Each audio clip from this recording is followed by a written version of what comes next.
For example, if we we have a kind thought, we see a hungry animal, and so with a good thought we give some food, the immediate result is that the animal's hunger is satisfied. But the very energy of that good thought remains after we've given some food. It creates an impression upon our mind, and that impression is called a karmic potency or an imprint. A potency has the meaning of, it has the potential to bring about a future effect. So every action we do creates this potency on our mind stream, which remains like a seed until at some time in the future, when conditions are suitable, we'll talk about those, that potential brings about a change in our mind. It brings about a mental intention that connects the mind with another experience. In this example, a pleasant or a virtuous potential has the capacity to connect our mind with a pleasant experience. That's what we're going to be talking about this whole weekend in more detail. Unpleasant actions, of course, create a potency that can connect the mind sometime in the future with an unpleasant experience. So we are unaware that throughout our life, every pleasant experience, every unpleasant experience that we have ever had is a result not only of the external conditions, the pleasant objects, unpleasant objects that we happen to meet in life, but there is an internal cause of why our organism, our being, meets with these unpleasant circumstances or these pleasant circumstances. So this is an underlying reality that we're totally unaware of. When we talk about karma,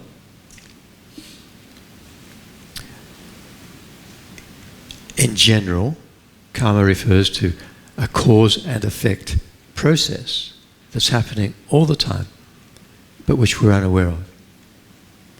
And being unaware of that, it seems clear and logical to us that if I want to be happy, then I have to go and obtain the sources of happiness, that they all exist out there. And whether I experience that pleasant object, and whether I avoid experiencing an unpleasant object or situation, is totally up to my ability to control my environment and get the accumulation of money to buy what I want, and the being healthy and fit, etc., to avoid sickness and the things I don't want. So our lives are really organized around that belief that the root cause, the primary cause of pleasure and pain is external.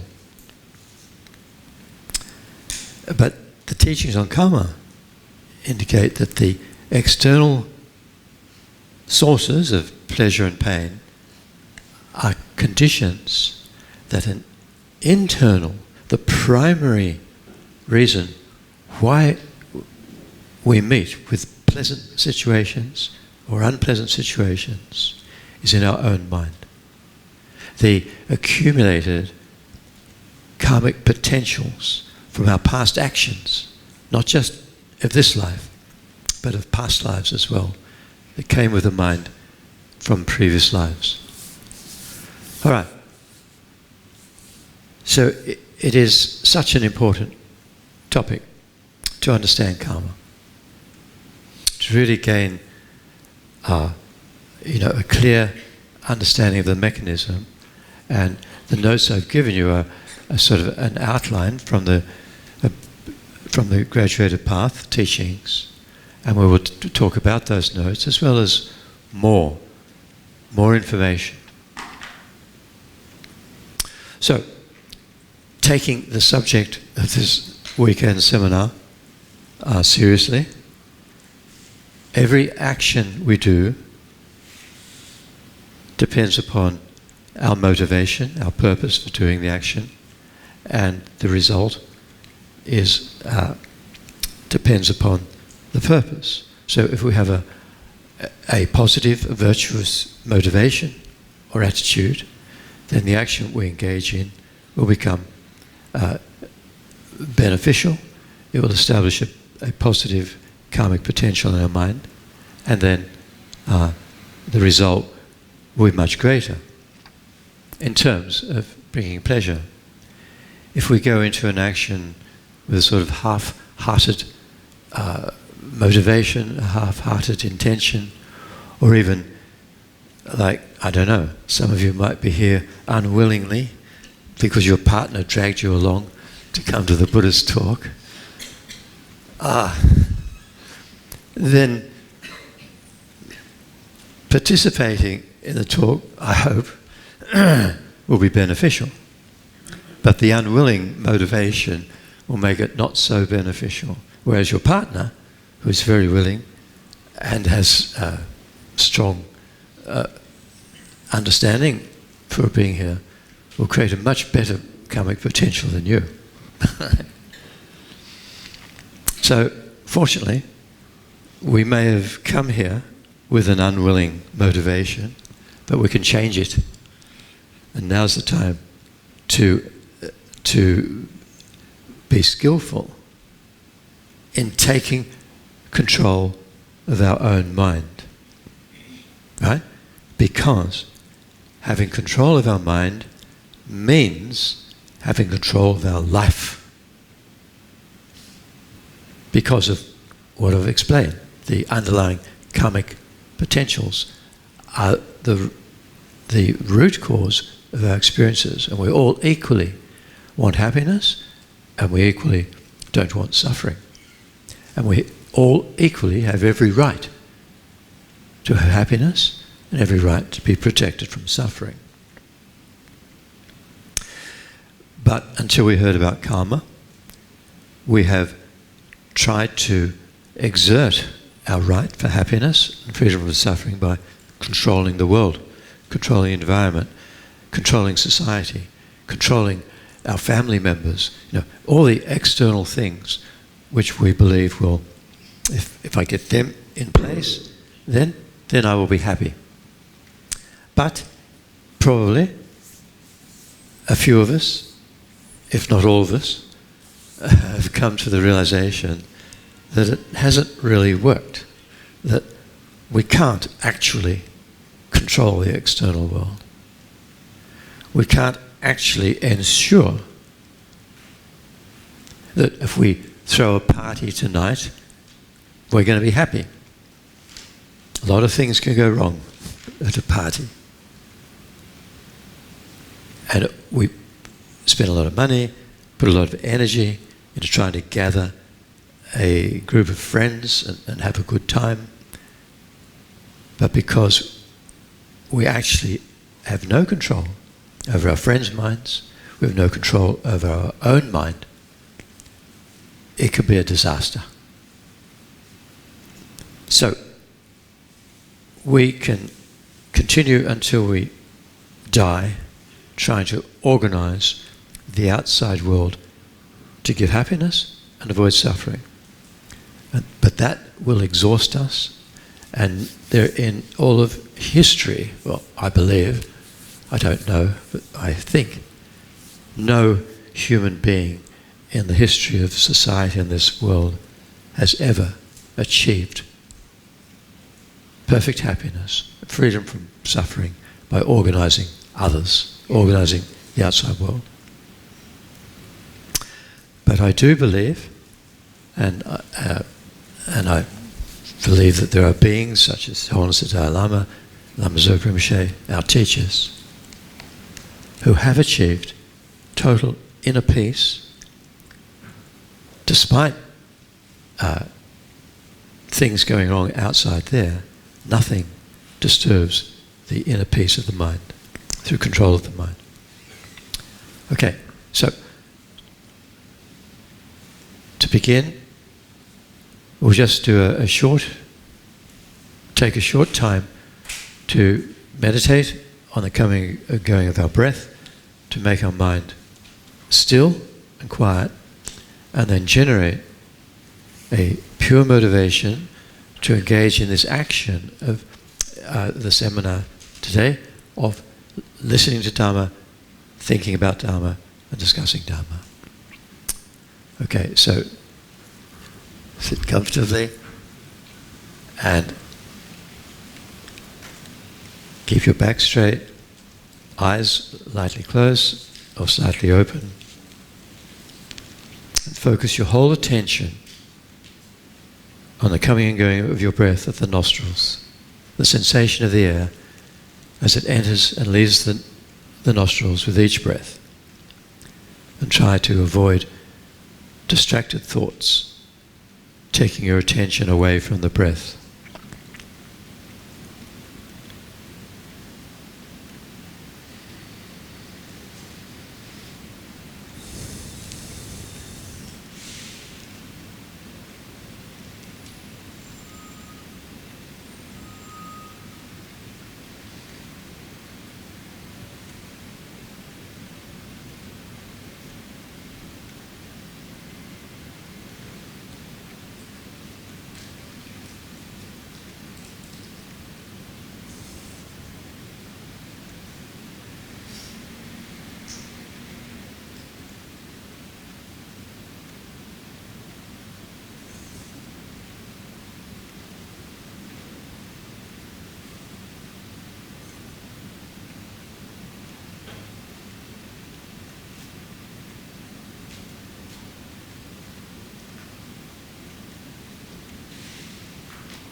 Now I think I'm going to establish my mind in a pure motivation, a pure purpose for participating in this seminar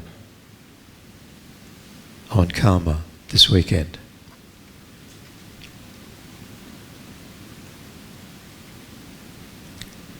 First, reflect upon the qualities of the three jewels, the Buddha, Dhamma, Sangha.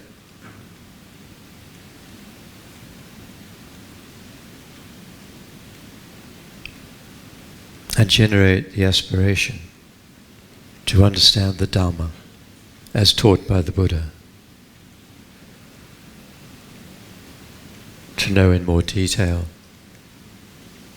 the teachings, in particular on karma.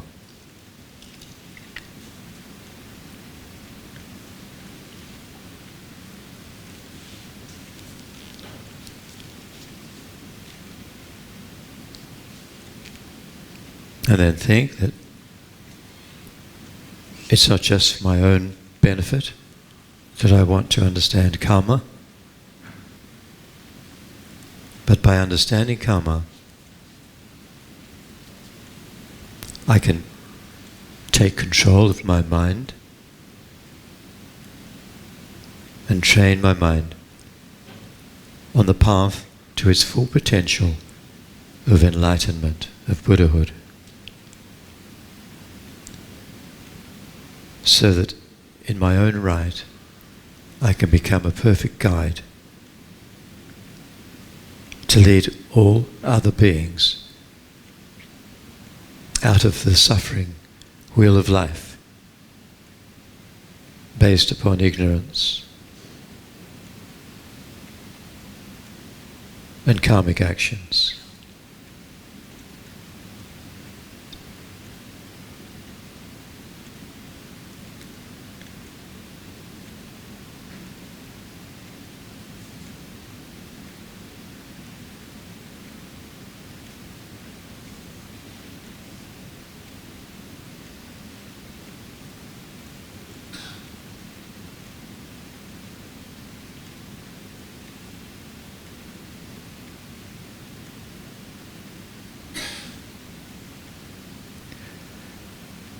Then you can relax and stop the meditation.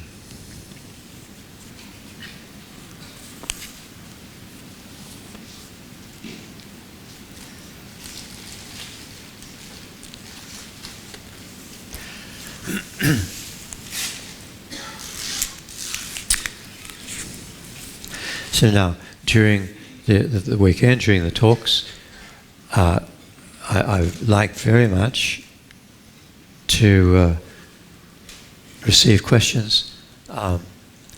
Don't hesitate to, if there's something you're not clear about, you can put your hand up and ask a question, and we can develop the discussion in terms, of a discussion, not a formal lecture. Don't feel that, everybody else knows what he's talking about. If I ask, I'll look stupid. You won't, because we all have the same questions. And the only way to really learn is to ask questions. Now, in my previous weekend seminars, we've talked about the mind, and we've talked about the process of death and rebirth. And so I think to enter into this discussion on karma, it's good to just revise very quickly some of the points that have come up in the past weekend seminars.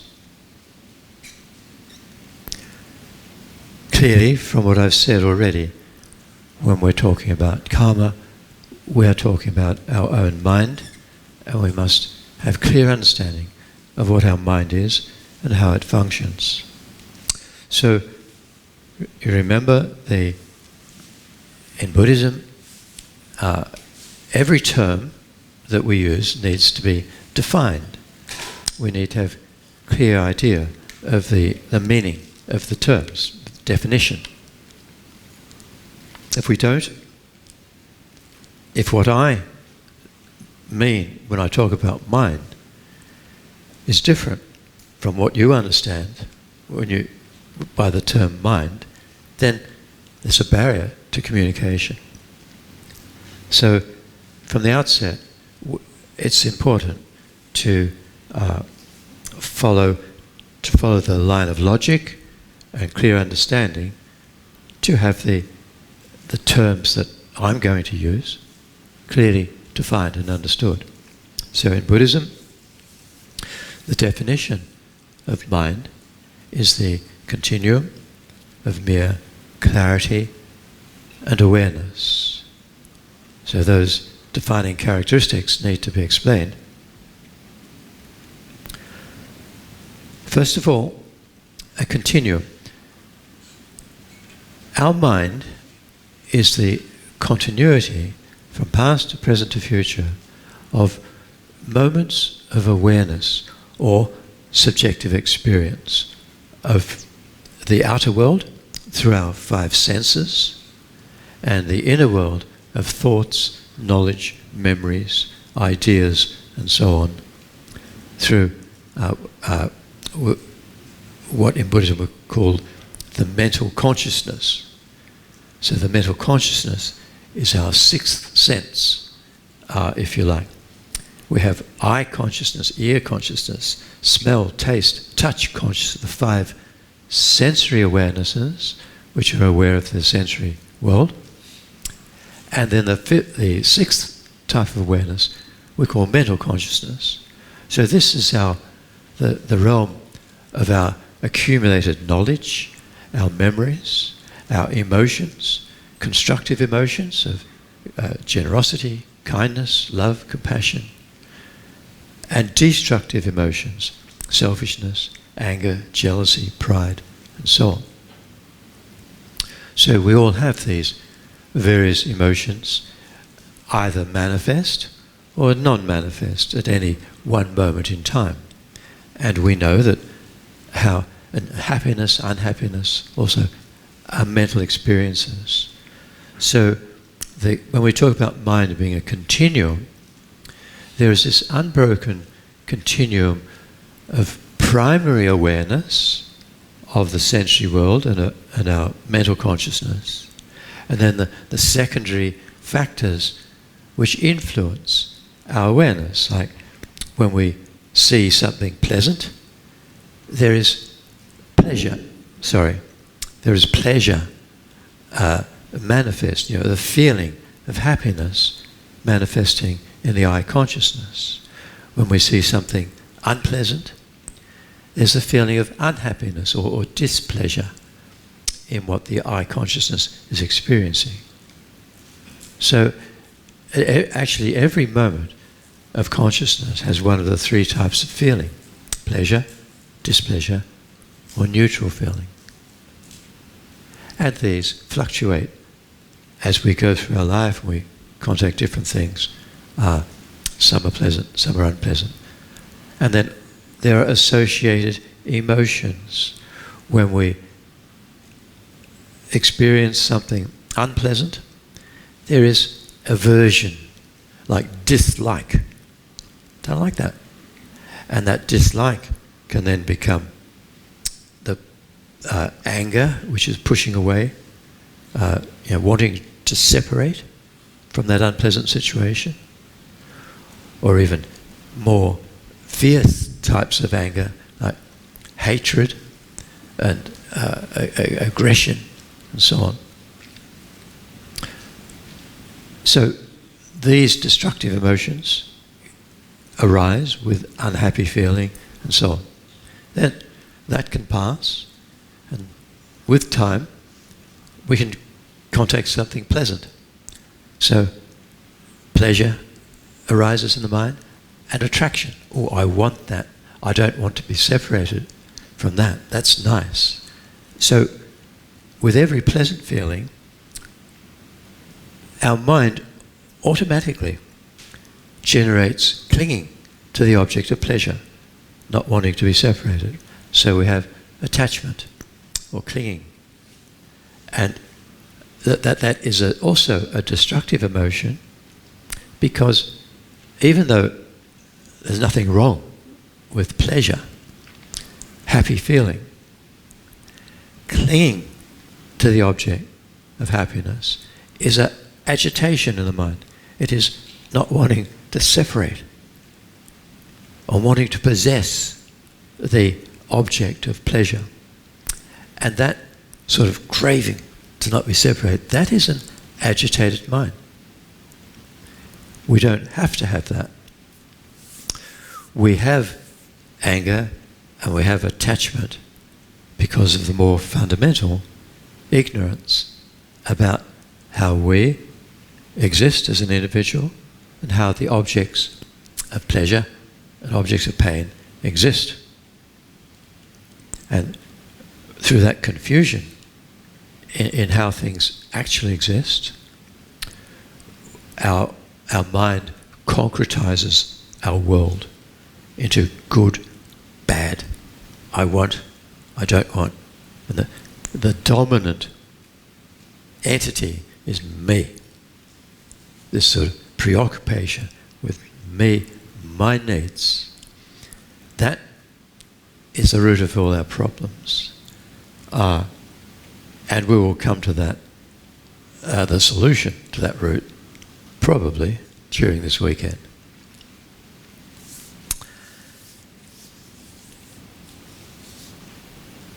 So this is just in explaining what mind is. We're talking about the continuum, right? So the continuum, and this continuum is uninterrupted 24 hours a day. Even when we go to sleep, although our gross sense consciousnesses stop functioning, mostly, not entirely, but mostly, our sixth sense, our mental consciousness, keeps going in a more subtle way, and that manifests as dreams. So the dream world, all of the events, the experiences, the feelings in a dream are all occurring in mental consciousness. And then there are times when we're asleep and there's no overt dreaming, but still there is subtle awareness, even like it's ongoing darkness. Mental consciousness is still functioning, even in deep sleep. It never stops entirely. Even when we die, mental consciousness is still functioning right up to the point of death. And within the consciousness, there is retained all of the seeds of our emotions. Like, we're in deep sleep. Obviously there's no constructive emotion, there's no destructive emotion manifesting, that the mind is neutral. The feeling is neutral.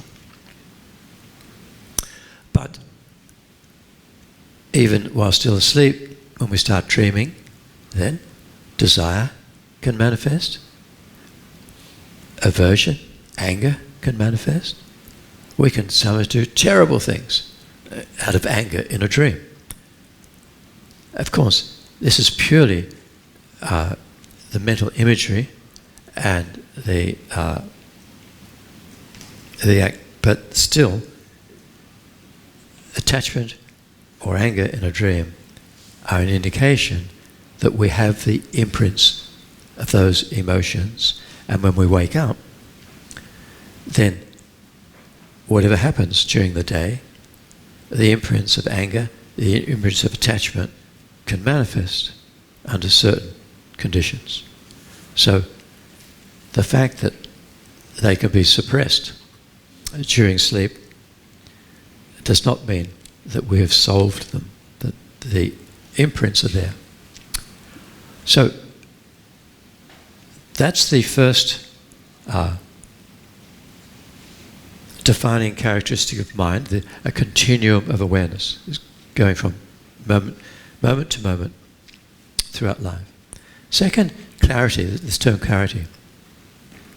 In a very broad sense, consciousness or mind, they are synonyms, is clear in that subjective experience or awareness or mind is not a physical phenomenon. It doesn't have colour, it doesn't have shape, you can't measure it in any way. It doesn't have any physical characteristics. This is very difficult for the materialistic scientific mind to accept. That, scientifically, we see the brain and the electrochemical activity within the brain as being mind. Awareness. There can't be, according to scientifically thinking, there can't be something which is totally non-physical, which is mind, and then the body. This creates a duality of physical body and non-physical mind. So there seems to be no way that something which is non-physical can in any way interact with our brain, our nervous system, our body. So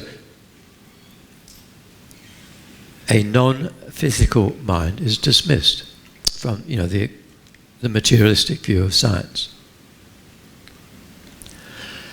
There is an interaction between body and mind, which we will come to. A very important interaction, like capacity for non-physical mind to interact with the body. And this is the main topic of this morning's talk, maybe after lunch as well. So we're talking about the second defining characteristic of mind, clarity. In a very general sense, it means mind is non-physical. In particular, clarity refers to the fact that whenever we're aware of something, whenever we experience something, our mind takes the appearance or takes the aspect of that which we are aware. For example, if our eyes see the blue sky, then the eye consciousness is aware of the colour blue. Mostly, it's not cloudy. We look up, we see the colour blue. So that experience, that subjective experience of the colour blue, if we really check up, where is it? It exists. Like we all know what it's like, unless we're colourblind, but we all know what it's like to experience the colour blue. But that actual colour blue, if we really check up, the electromagnetic rays, which are of the suitable frequency to initiate the experience of blue, those rays are not the colour blue. They're a physical phenomenon, an electromagnetic phenomenon, but they in themselves are not blue. So when those rays strike the retina, then a chemical change occurs, an electrical signal goes to the visual part of the brain. Again, the electrical signal is not the colour blue. That results in change in the optical region of the brain, which is at the back somewhere. And there is the mental experience of blue. But the chemical change is not blue. You see, but there is awareness of what we all agree. Actually, when we were little babies, we had no idea that this experience was blue. It was only when we began to learn to talk that we could associate the term blue with the experience of the clear sky. So you see, clarity, taking the aspect of the object, is a mental phenomenon. It is a defining characteristic of mind. When our mind experiences blue, that is a that's the meaning of clarity. Our mind is taking the aspect or the appearance of blue.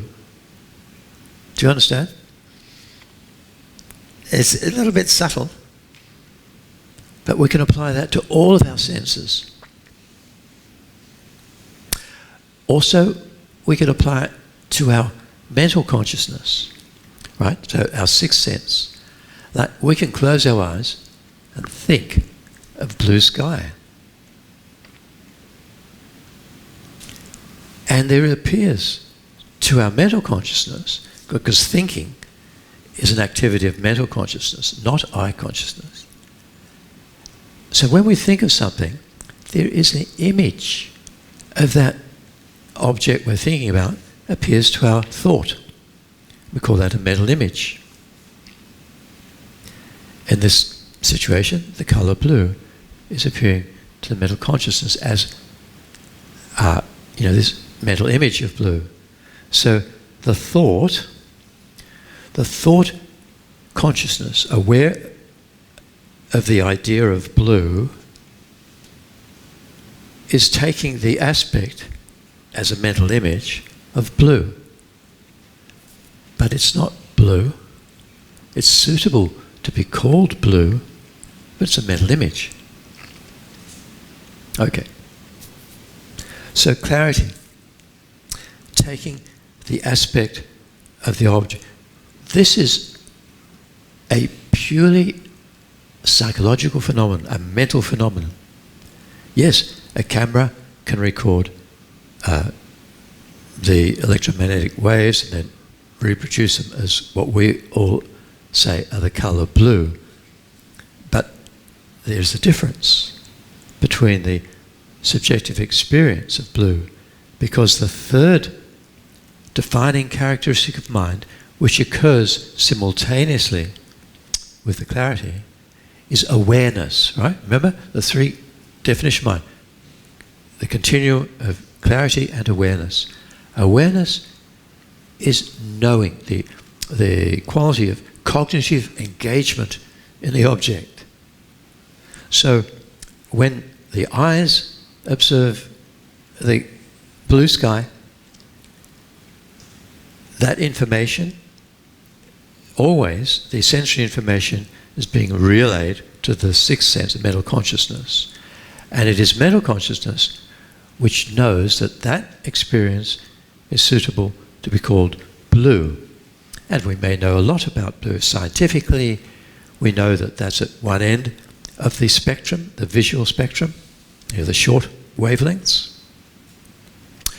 We may know what shade of blue it is, and so on. We may even know why the sky looks blue, because of the way the atmosphere interferes with the sunlight.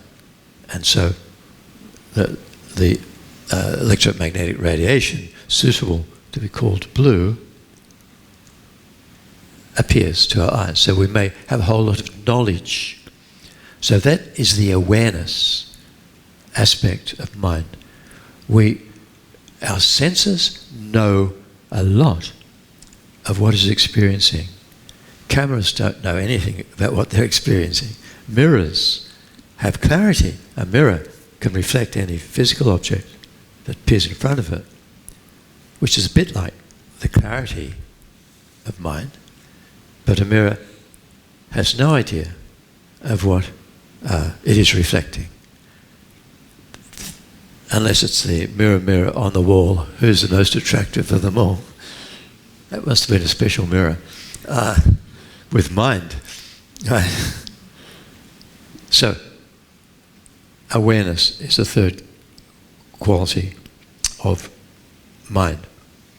Okay, that is the general definition of mind in a more subtle way. And this presentation comes from the more profound texts on meditation in Tantra and so on. The consciousness is never separated from subtle physical energy, what's called wind energy. In Sanskrit, the term prana. In Tibetan, it's called lung, which are both translated in English as wind, the most subtle form of matter. Chinese, I'm not sure, qi, that refers to wind. So, consciousness clearly occurs in dependence upon our physiological functioning of our body, our sense organs, our nervous system. In the Tantric texts, there's a presentation of a subtle body composed of chakras and channels through which flow wind energies. And these wind energies are inseparable with mind, with consciousness. In fact, they are said to be one entity with two different functions. Now, one entity in general means the one thing, but that one thing has two functions. And one function of movement, like wind flows, so there's movement, that is labelled wind, physical, subtle physical, not as gross as atoms and molecules, but in physics we talk about a lot of subtle physical forms. We label that wind. Another function is awareness, and we label that mind. So you see this is a single entity, two functions, wind and mind, suitable to be labelled. I mean, this is just occurs to me now that we talk about a human being as being a single entity with many functions. So there's a particular human being, so if it is a male body, it can function as a male. If it's a female body, it can function as a female. And there are certain functions of males and females which are individual or unique to that gender. The one, so suitable to be called man, suitable to be called woman, and then according to the educational experience, this person is suitable to be called teacher, suitable to be called doctor, lawyer, nurse, whatever. They can function as a carpenter or as a, whatever career that they have learned, or an elected situation, member of parliament, president, king, queen. These are different functions which different individuals can perform and which can be indicated by a name. So, coming back to the subtle wind flowing through the channels, it has the two functions. Movement, we call wind. Awareness, we call mind. Now, the tantric texts give a description of the chakras and channels, and the reason is to enable meditators, yogis and yoginis, to meditate on the different chakras, on the channels, when you've had the instruction from qualified teacher. And an explanation of why one meditates and what happens as a result of meditating on these chakras and controlling the wind energies. So, since the time of Buddha, these meditations have been received by students and they've been practiced, and the results have been achieved. The results, all the levels of the path up to enlightenment. So therein is the proof of the validity of meditating on these channels and chakras. But also, if you go to a strange city, you've never been there before, then to find your way around, you buy a map, or you bring it up on your screen, Google Maps. But whatever, this map enables you to get to where you want. But that map is not the city. It is an aid to getting where you want. So, at the time of Buddha, there wasn't the depth of anatomical knowledge that we have accumulated nowadays, and the subtle physiological functionings of the body. And certainly, without dissecting scalpels and so on, we never find something called a channel or a chakra or wind energy. From my point of view, having studied a little bit of anatomy and so on, I see no problem with equating the presentation of the channels and chakras with our nervous system, our central nervous system, our peripheral nervous system, the autonomic nervous system, the various, descriptions of the neuronal complex which pervades the whole body and is associated with the physiological functioning of the body. Also, interestingly, at the sites of where the supposed chakras are located, there are glands which we call endocrine glands, which secrete hormones which have a profound effect on mental experience. So, without following this up in any more detail, I just rest comfortably in the conviction that if I meditate according to the system of channels and chakras, I will experience the result, the desired result. And that's the whole point of meditating. And for sure, there is a strong relationship with the nervous system and the endocrine system, the whole physiological functioning of the body associated with meditating at different points. I remember as a medical student, we were never taught anything about hypnosis. But I remember, and so my view was totally materialistic, as a good medical student should be.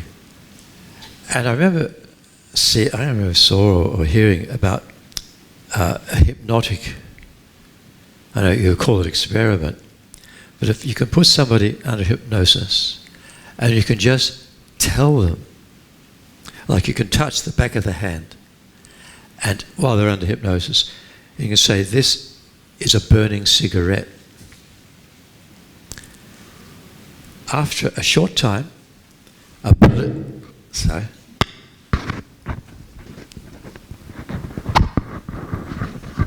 after a short time, a blister will appear on the back of the hand where you told the person there was a burning cigarette.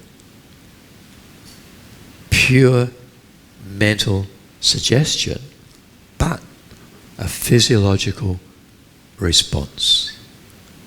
And that blew my mind as a medical student. This is impossible, according to my view of anatomy and physiology. There is something here which goes beyond what they're teaching me at university. What is it? But it's not, don't go into it. It is too challenging for the scientific paradigms. Yesterday there was also something. I get a little bit bored sometimes up in my room, especially over the New Year period, nothing happening. Well, so I was watching a YouTube thing made in America, and it was a story of how some people, a person, he had a lottery ticket which the numbers came up, he'd won $12 million, but he didn't know, and he went to a shop where they put it through the machine to check, and they said, "No, sorry, you didn't win," so he forgot about it. Then, after a few weeks, somebody rang up the lottery company and said they had the winning ticket, and so that they took it into the lottery. And the lottery company was very suspicious about the story that this person presented the ticket. There were a lot of incorrect things in her story, and she changed it and she lied. And it turned out that her brother and father owned a shop which among other things, sold lottery tickets and checked winning tickets or not. And so it took the lottery company a year to be really convinced that this was a valid ticket, and this was the owner. But they had no way of disproving it, and they paid the money. But very hesitantly, but they could not say she wasn't. Anyway, there's a video, a long story, that somebody developed an algorithm where they could tell the habits of people who bought lottery tickets. And they worked out, they didn't know who had bought the winning ticket. They were convinced that this woman, and particularly her family, her brother, did not own it. But they were able to see patterns of lottery ticket buying. And so on the computer, they were able to establish a real pattern of the type of person, where they lived, where they bought tickets, etc. Amazing. Anyway, several years passed, and it was advertised in the papers that does anybody buy this ticket? And 600 or 700 people rang up and said, it's my ticket. But none of those people fitted the results of what they knew. Then there's this one guy, his sister was dying of cancer. And she was in hospital, and she only had a few days to live, and she was going in and out of awareness, sometimes lucid, sometimes asleep. And 2 days before she died, or 3 days, he went to see her, and she suddenly sat up in bed, and she said to him, that lottery money is yours. Check the ticket. And he then she went asleep. The next day, she did the same thing. That lottery money is yours. Check it. And the third day, she died. So the next week, he felt obliged, so he rang up and said, look, my name's so-and-so. That might have been my ticket.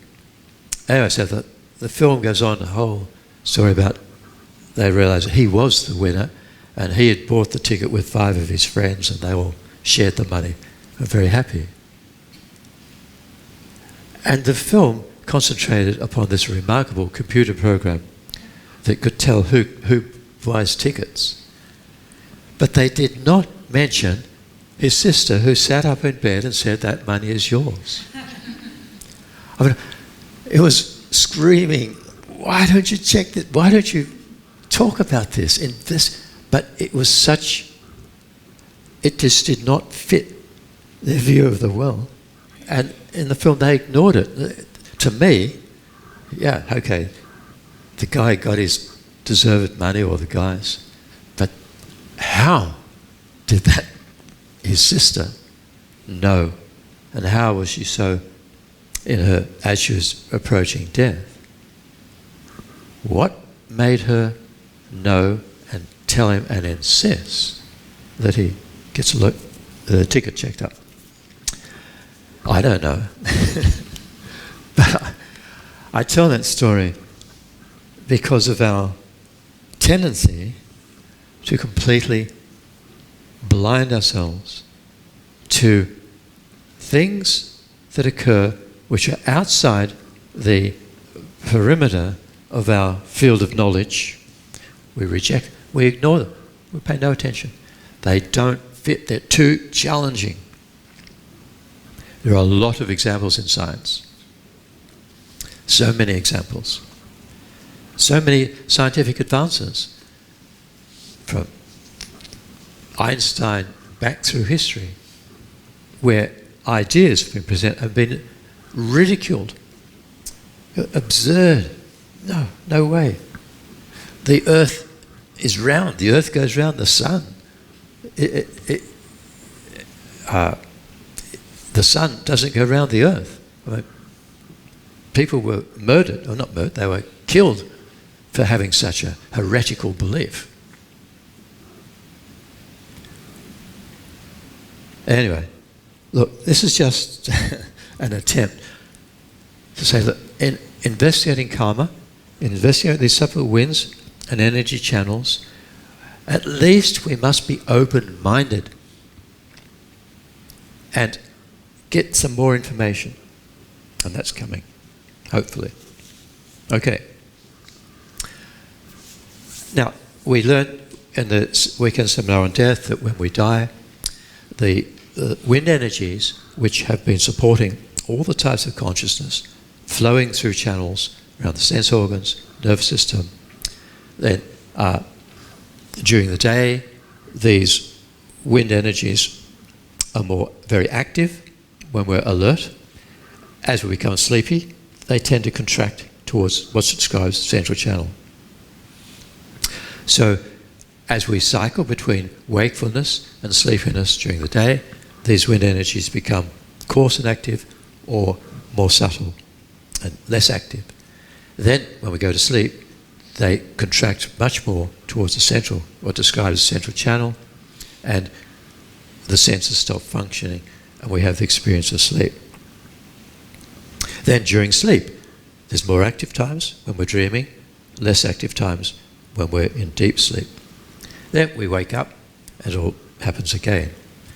Death is just the situation where, due to various reasons, the winds contract inwardly, and they, just like when we go to sleep, but then it continues, and the winds enter the central channel from above and below, and the mind loses all of the sense consciousnesses, then all of the thinking, and all that remains is the mental consciousness, which is experiencing these subtle visions of death, the white vision, red vision, black vision, clear light vision, the final vision of death.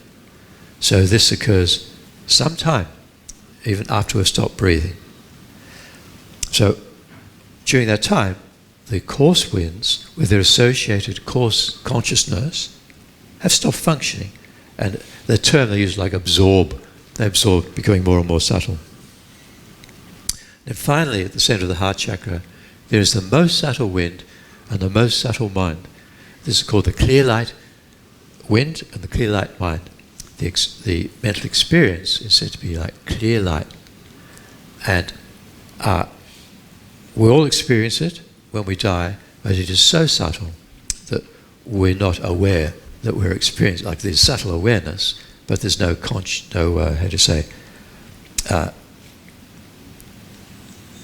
there's no cognitive understanding that this is happening, unless we're a skilled meditator.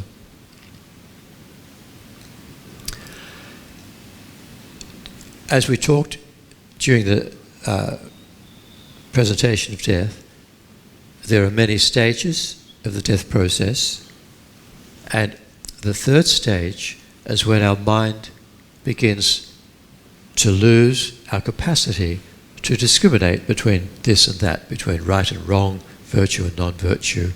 There is less and less power of recognition of what I am, what life is, what is happening in life, and so on. But there is some. It's at that stage of death that it's said that the karmic potency for the future life ripens. So remember, potencies established by different actions, then one of the results is a rebirth result. Rebirth as a human, as an animal, a hungry ghost, or a hell being, or as a divine being, a deva, or in many levels of the divine types of rebirth. 6 main levels of rebirth. So karma for a rebirth, of the type of rebirth, will ripen, and then the mind becomes more and more subtle, going down to the clear light. Then, at the point of death, the most subtle wind, with its most subtle mind, right, this one entity, separates from the body. So that is the moment of death. And immediately, due to that ripened karma, the winds become more coarse, but still at a subtle level. And we have a dreamlike bardo body or intermediate state body. The primary cause for this body is the subtle wind, which is becoming, more coarse, but not a gross body, atoms and molecules. And the secondary condition for that bardo body is the mind, the subtle mind. So the clear light mind gives rise to the type of body. The body will be in the aspect of the future rebirth. If human karma had ripened, this intermediate being will look like a human being, said to be very small, like the size of a 6-year-old child. If it's going to be karma to be an animal had ripened, it will be the shape of the type of animal, or a hungry ghost, or a hell being, whatever, a deva. It will be in the aspect of that particular rebirth. So that is determined by the mind. Then, like in a dream, we experience total, everything we experience is coming from our own mind. In the bardo, it's not like a realm where you can meet other bardo beings, shake their hands or whatever. It's your own dream. But it's more than a dream. It is a bardo, intermediate state. But you can experience weird things, pleasant things, unpleasant things, like in dreams, according to your karma. Eventually, you'll be attracted to the situation where your karma will lead to rebirth, and so you'll be reborn. It's said, if your karma to be reborn as an animal had ripened, then, for example, you might feel threatened, pursued, and you'll see a tree with holes in the roots, and you just feel this impulse to dive into that shelter of the hole and be protected. So you have this uncontrolled impulse to go there, and that impulse takes you into the womb of some animal that's going to be your future mother. If you're going to be human, then you have human type bardo experience as a result of karma. You may see your future parents in the act of conceiving a baby, and you may be attracted towards that conception. Or you may have the vision of a beautiful house, and because a human rebirth is much more pleasant than an animal, you can enter that house with, joy. Okay, that's the end of the bardo, and you're conceived as a human. So there's different types of experiences. The point is that you will feel either attraction or to some place which will actually be entering the womb or of a future mother, or you'll feel aversion trying to run away from something scary. But the bardo existence ends, the mind goes down to the clear light, and then once the mind enters the fertilized egg of the future life, then you have this most subtle wind, most subtle mind, the clear light mind, and then because of that karma, for example, we had human karma, so a human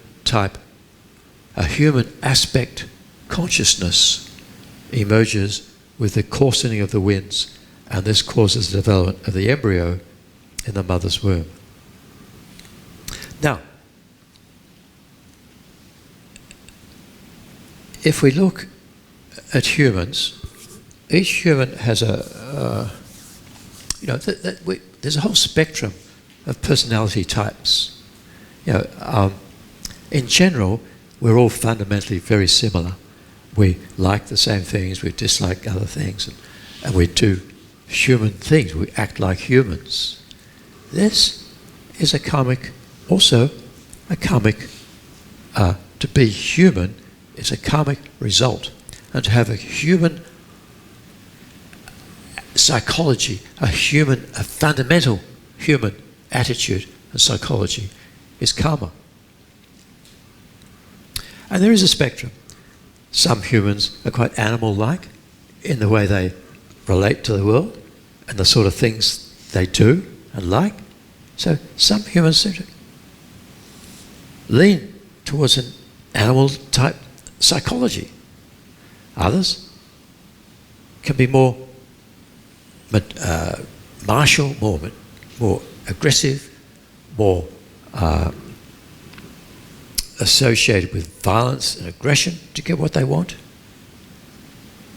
This is something like the Asura, one of the sub-divine, or not human, not God rebirths. They're called the Asuras, they're just warlike in their attitude, and they'll, through aggression, they'll go for what they want.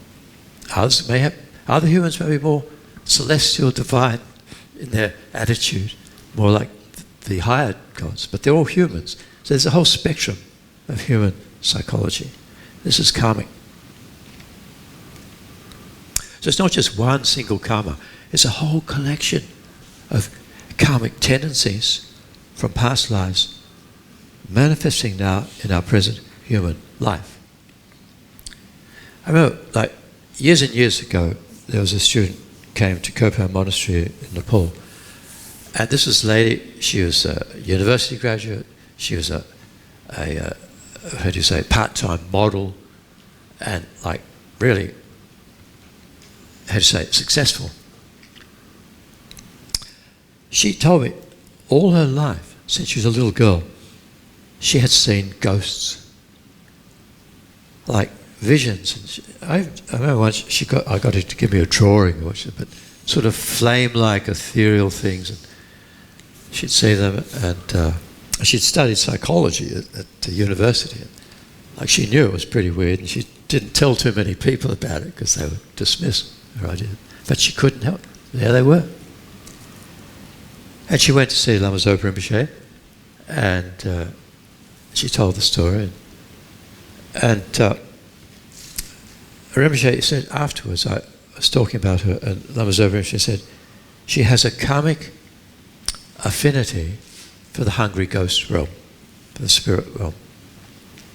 So I thought that really interesting. I didn't question what he meant by karmic affinity. But I thought, yeah, it must be that she's human, she's got a human mind, intelligent human mind, but there is some affinity which enabled her to be aware of the hungry ghosts.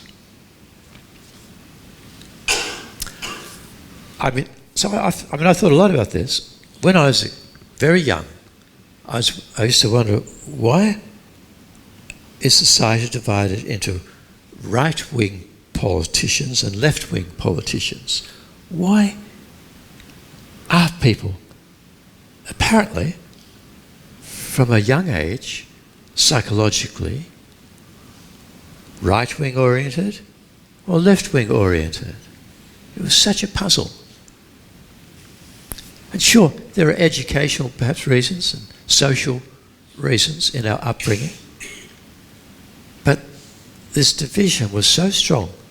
And I remember even at school checking up on my friends and seeing tendencies for right-wing attitudes and left-wing attitudes. I felt inclined more left-wing, social-oriented. But so many of the right-wing attitudes are so much the same. Why do all the right-wing politicians why are they all climate deniers? Why are they all so aggressive? Why are they so materialistic? Anyway, when I heard about the various types of rebirth and the karmic tendency, this is interesting. There's much more to our psyche than we really understand. And in the very early days, when I first met Buddhism, I didn't believe in karma and reincarnation. Certainly not the different realms of rebirth. But I thought, wow, this is so interesting, because there are analogies in human psychology where you can see the whole spectrum, from hells, hungry ghosts, animals, humans, divine beings. The whole spectrum is manifest in human psyche. Okay. Karma. Remember, during the weekend on karma, So that one's karmic gender is determined as we're dying in our previous life. Which means we have a psychological gender, male or female, determined by karma in the bardo. Already in the bardo will be a masculine or feminine form, result of karma. I remember I said that, okay, psychologically we can have this tendency to be masculine or feminine, but whether the mind enters an ovum which has been fertilized by a sperm with a Y chromosome or an X chromosome, maybe that's not karma. Maybe that is chance. So, it's quite possible that a person can be born with a psychological gender of male or female, but a physical gender of the opposite gender. Now, because we've had every type of rebirth in the past, we've been male and female, in every different way, mostly, we sort of probably, individuals adapt to their physical gender and get along with it, and live a little bit of the opposite gender, and some find it very difficult to adapt because very strong difference between the psychological gender and the physical gender. The physical gender is like that's set by the genes. The psychological gender is not set. It's not like 100% black and white. It's flexible. And I think many individuals, and we all feel different attractions and repulsions to different others and different situations in life. We have a whole spectrum. So, how an individual resolves his or her conflict? Well, there are many different ways, but we should be very open to individuals who have such a conflict and trying to resolve it, and not discriminate against them. They'll say, "Oh yeah, this is life, this happens," and help. Just mainly is to help people not feel wrong. There's something bad about me. I'm not normal, and have this terrible entrapment in an inferiority feeling, negative feeling, which can lead to suicide. It's so sad because social exclusion. Socially, we're like that, aren't we? We tend to associate with people who have a similar psychological attitude to ourselves. You vote for the Conservative Party, you don't like to hang around with people who vote for the Labour Party. If you vote for the Labour Party, you don't hang around with people who vote for the Conservative Party. In general. We are very narrow-minded. We only like to be with people like ourselves.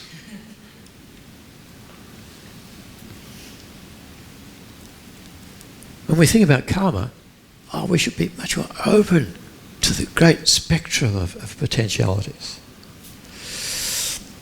Okay.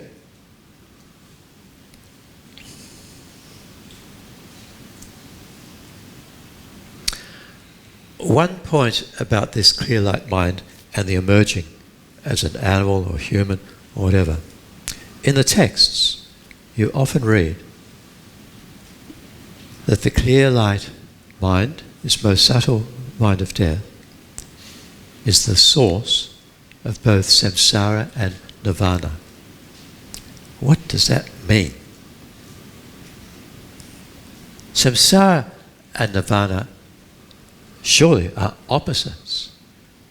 Samsara is existence under the control of ignorance, disturbing emotions, and karma.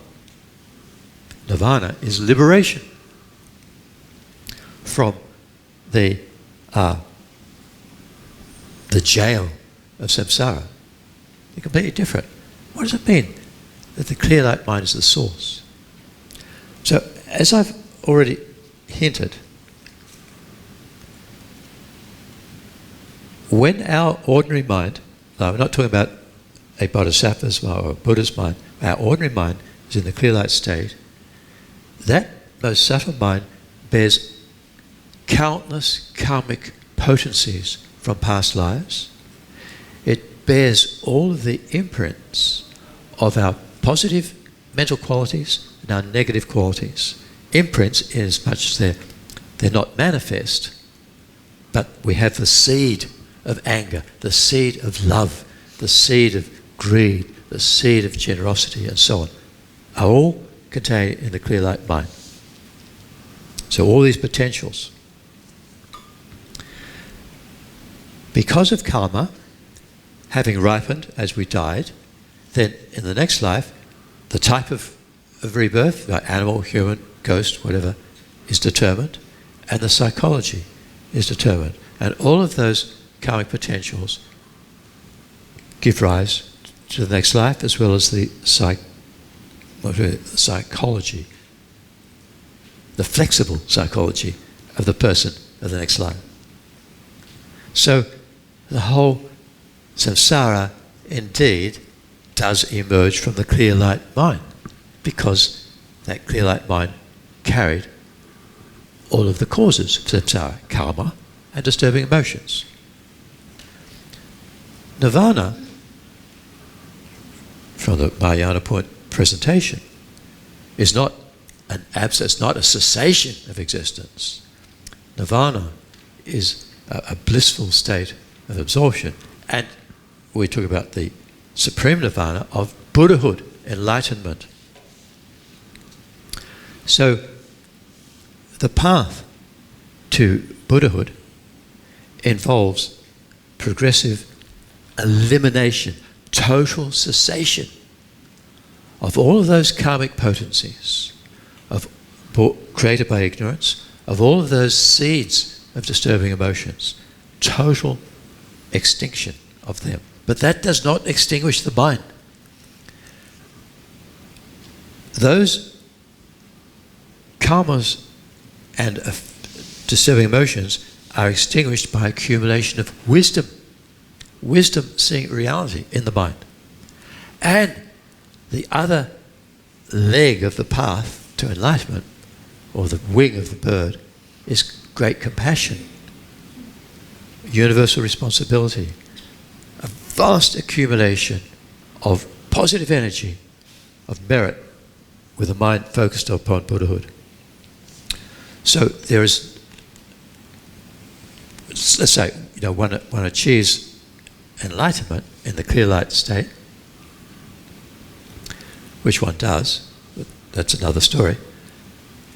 There are no karmic potencies, no disturbing emotions at all to influence the continuum of that mind. What is there is the wisdom and the accumulation of positive energy or merit or virtue through bodhicitta, through universal love and compassion. What is the meaning of bodhicitta?